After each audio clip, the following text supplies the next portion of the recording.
ఏంటంటే 3 రోజుల నుంచి నాకు బాగా గుండెలో నొప్పి, అసలు విపరీతమైన నొప్పి, చెమటలు పోతుంది.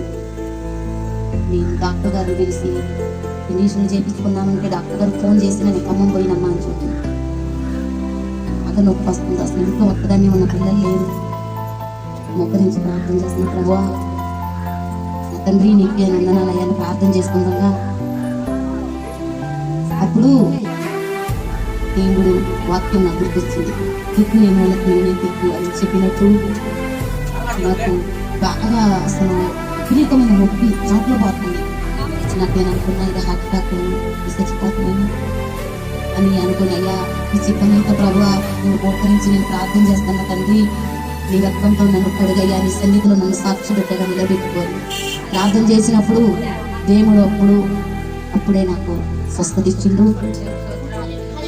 మళ్ళీ నా జీవితంలో ఎంతో గొప్ప కార్యాలు చేసింది దేవుడు. నేను మరణం అంచు వరకు పోయి తిరిగి లేచిన దాన్ని, అయినా లోకంలో పడిపోయి లోకాశపడి దేవుణ్ణి నేను లెక్క చేయకుండా నేను చేసినవి చాలా ఉన్నాయి. అయినా కానీ దేవుడు నన్ను తట్టుకున్నాడు. నన్ను అన్నడు తల్లిదండ్రులు నెట్టేసినా నేను నెట్టేసే దేవుడు కాదు. అయినా దేవుడు నన్ను ఓదార్చి నన్ను ఆయన గుండెలకు హత్తుకొని ప్రతి విషయంలో నన్ను కాపాడుకుంటూ వచ్చింది దేవుడు. ఎన్ని నిందలు, ఎన్ని అవమానాలు, ఎన్ని బాటలు ఎన్నో చెబుతున్నా కానీ నిందలు అసలు అప్పటికప్పుడు చచ్చిపోతే ఆమె సూటిపోటి మాటలు అన్నా కానీ వేస్తయ్యా నీ సన్నిధి విడిచి ప్రభువా నీకు దూరం అయిపోయిన నా తండ్రి, నీ నామం ఎరిగి ప్రభువా నీ సన్నిధికి రాలేక ఆశపడ్డనేమో నన్ను క్షమించమని అడిగి ఎన్నోసార్లు ప్రార్థన చేసి మళ్ళీ సన్నిధికి వచ్చి మళ్ళీ సన్నిధి విడిచిపెట్టి మళ్ళీ చాలాసార్లు జరిగింది.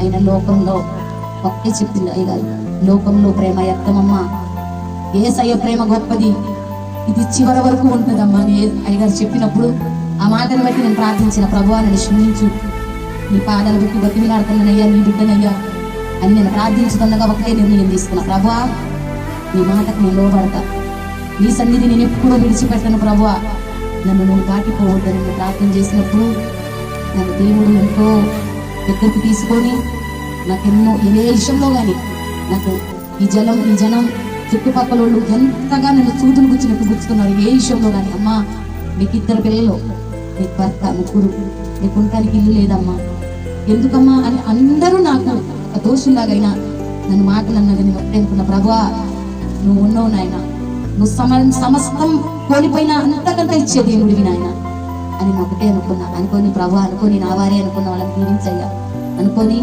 నేను ప్రార్థన చేసుకొని ఒకటే నిర్ణయం తీసుకొని సన్నిధికి రావాలనుకుని నేను ఇప్పుడు 0 స్థితిలో ఉన్నా. నా గురించి, నా కుటుంబం గురించి ఇప్పుడు ప్రార్థనలో నన్ను జ్ఞాపకం చేసుకోండి.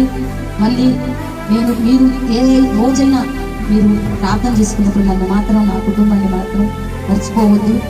ప్రార్థన చేయమని, ఈ చిన్న సాక్ష్యం దేవుడు దీవించమని మరి